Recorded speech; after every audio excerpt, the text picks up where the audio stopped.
solo composing gloves here, and today we're going to be going into music theory. If you know music theory, then excellent. This is going to be great for you. You'll learn a ton. I'm going to show you some pretty important things about sound design. You might even fire your current sound designer if they are messing with your sounds like this, if you have one.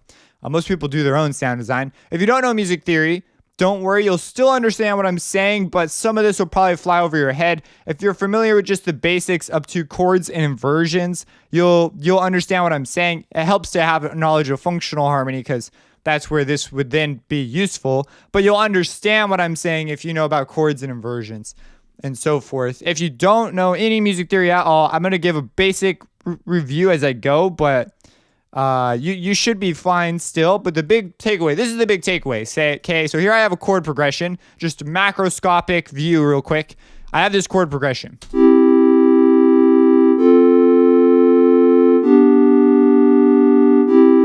All right, it sounds that way. Let's say this is the way we want. If I were to take these notes and move them down an octave,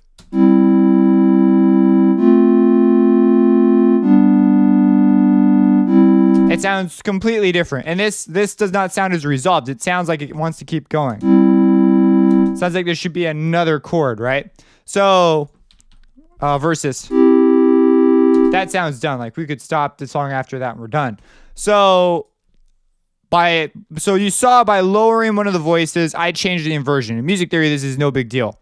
However, when we're doing sound design, we sometimes make moves to sounds like lead sounds or so forth that actually makes their position in the chord change. And by doing that, we alter it. So for example, right now we've got this. And so on and so forth. If I add the sub bass an octave lower here, we will get a result similar to what I did when I moved this down an octave.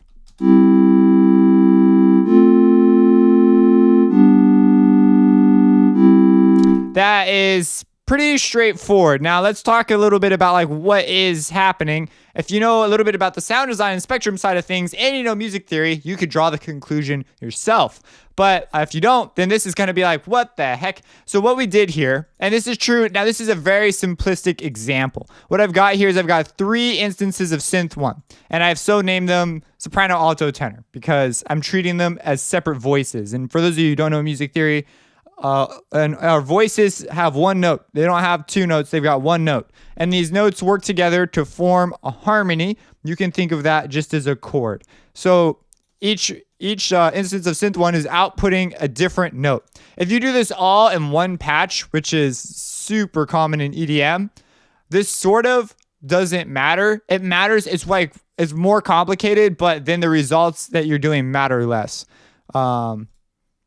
Yeah, I'll bring this up when it's pertinent. It's mostly a songwriting thing, but I bring it up here because it is a sound design related issue that directly affects songwriting.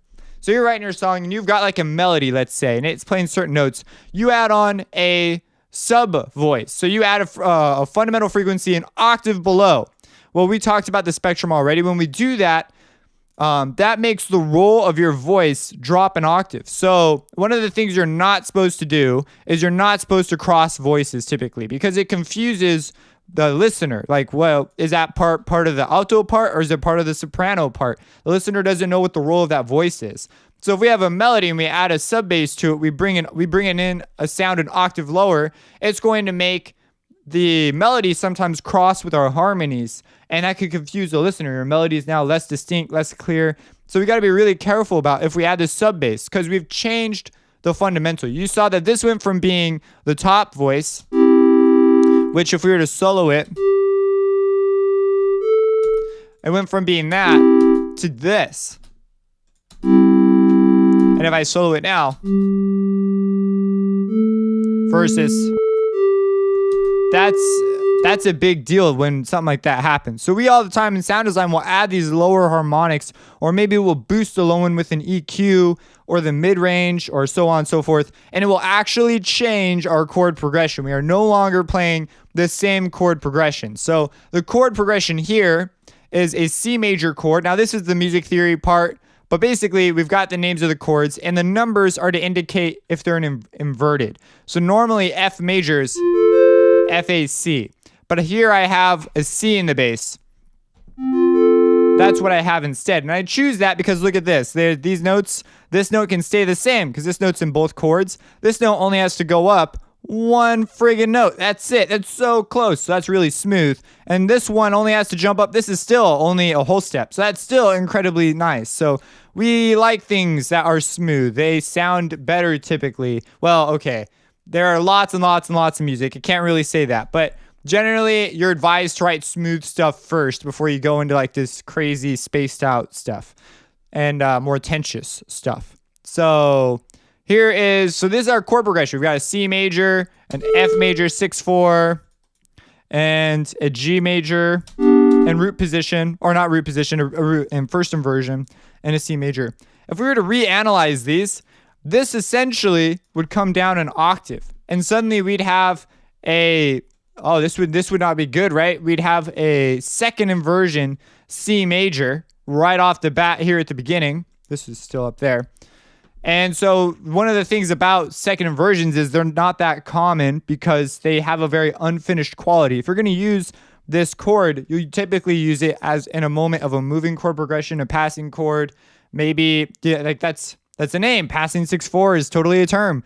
You would use it for something else. You wouldn't use it as like the start of your piece. That's kind of a little weird. I mean, it sounds okay right now, but everything in its context. So that's just a general advice is you generally don't do that. And you generally don't end on a 6/4 either because it doesn't sound done. So we've changed our chords. I was going to analyze them, but I've kind of gone down this other path that if you know the chords, then that's great. You can analyze it yourself. We'd have a C6/4. Our F major has the A in the bass now. So now we've gone from an A second inversion to an F second inversion to an F first inversion. We have got our G. Our G's in root position now. But then we go to a 6/4, a second inversion C major triad. Well, you see that like it's just my brain can't handle that. That's pretty sad because this isn't that hard. So anyways, now you know if we add these. So if we make our sounds more complex, so for example, we're all playing triangle waves. Let's add some unison, right? Maybe up to 4 on that one. And let's add some unison here. What the heck? In fact, let's turn on the delay and the tempo and leave it at 2 and add another one.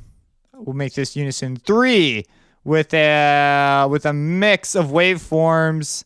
So we can put this up to more advanced. This isn't really that advanced, but more intricate sound design, more crazy sounds.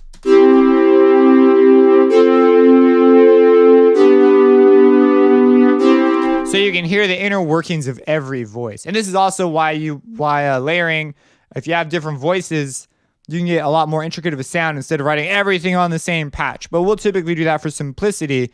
But it really opens doors if you can work in separate channels and so forth. So now let's do what we did before. Let's add a sub to this voice and see how that changes our progression. So we get the similar sound as before. Let's try adding a sub to our alto.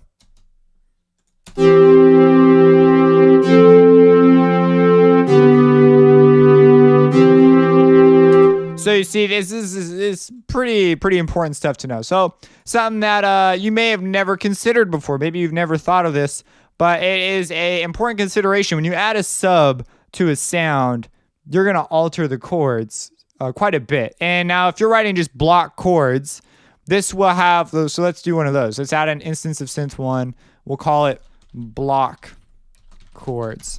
And we'll make it, I don't like leaving things in their default color, green. And we'll call this one our block chords example. And in our block chords, let's just write like, let's do the same progression. That way we're consistent. Let's just do that. So we have F, C, E, G. We will copy that over.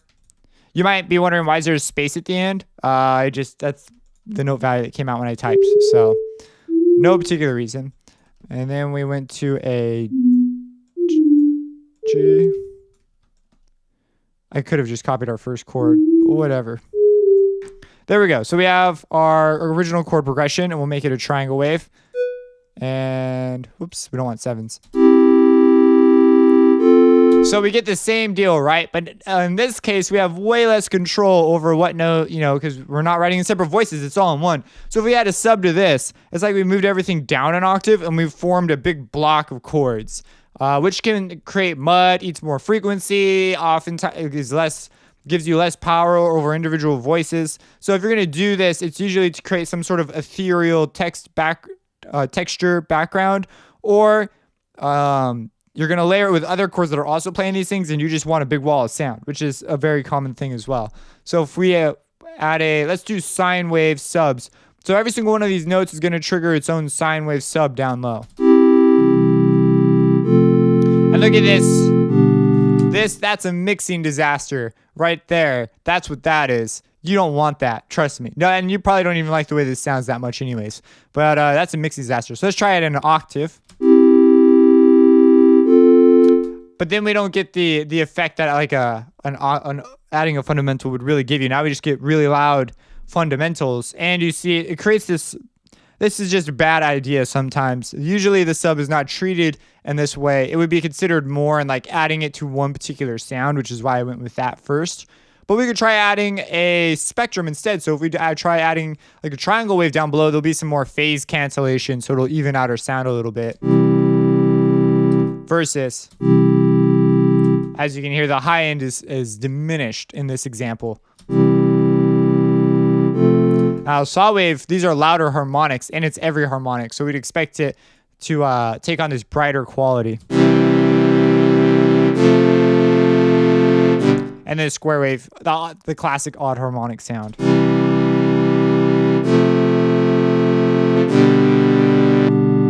So there you have it. If you're going for something like an organ or something like triangle waves, probably serve you good. Sine waves could do fine too. So anyways, there you go. That's that. I'm going to save what I've done here. Call it mastering Synth1.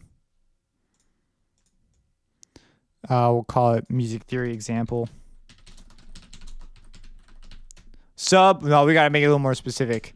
Sub messes up music theory.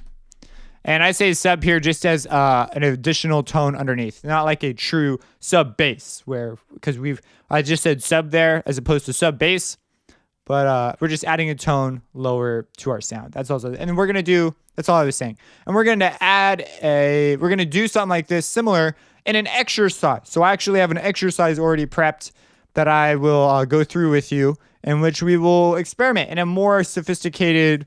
Well, there'll be like a little track, a little loop here. It won't be like a crazy loop, but it'll be a loop of music that you'll be able to individually mess with the sounds and really get a feel for what a sub can offer you in certain cases. Obviously, if you're writing like a 4-part harmony, you're not going to want to add sub to things unless it's your bass and you want your bass to be really low. Because that's the thing, if you have your bass, check it out. That's something important that I didn't cover. If we go to our bass sound, if I add a sub to my bass, my chords will still sound the same. I'll just get this lower tone. Bass can be as far away from the top 3 voices as it wants because of the role it plays in determining the fundamental. And way back then, these guys figured that out. They knew that because they were like, look, if we put the bass really far away, it doesn't really change the sound. So they knew that too. They linked it generally to just inversions, though. They didn't link it to like, the fundamental frequency and all this stuff. Although they did have a lot of that stuff figured out already. There's some interesting like churches that were built with bottles in the wall to absorb frequencies, and there's just a whole bunch of stuff. So check it out. So I'll play it really quick, just the first 2 chords.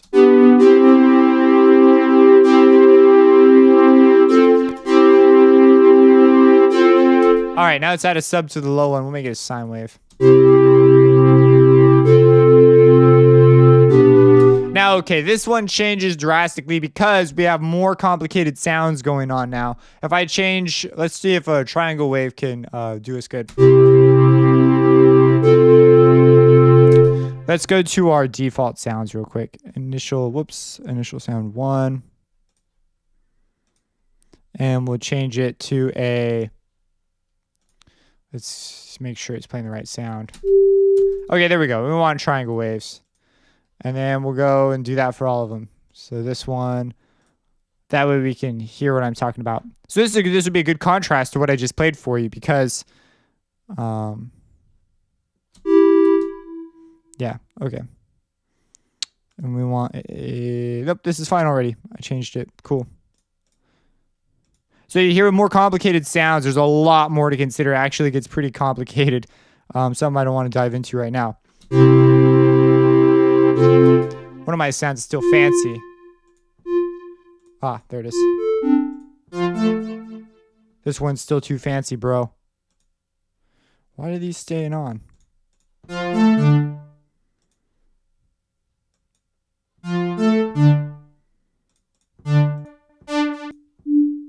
There we go. Oh, I don't wonder why I have to do it that way. Okay, so anyways, make that a triangle. Okay, so we have our original sounds. And then I'll add a sub to this. Maintains the same exact quality as we had before. We do not have stuff like this going down. None of that. It sounds exactly the same. Just with a lower frequency down below. But as you saw earlier, if we have, you know, more advanced sounds, more complex sounds, phase relationships change. The role of the voice still changed in general. So we still get a general change in voice, but the way it interacts with everything completely changes. And there's a lot of stuff you can consider. Honestly, I only ever consider a lot of those details if I have some sort of a sound I'm going towards and I know that certain techniques will work that way. And we're going to work towards you developing a way to do that. Because if you try to consider it all at once, it's going to be way too crazy and you're going to lose your mind. So, yeah. If you have any questions, let me know. Subscribe and have a blessed day.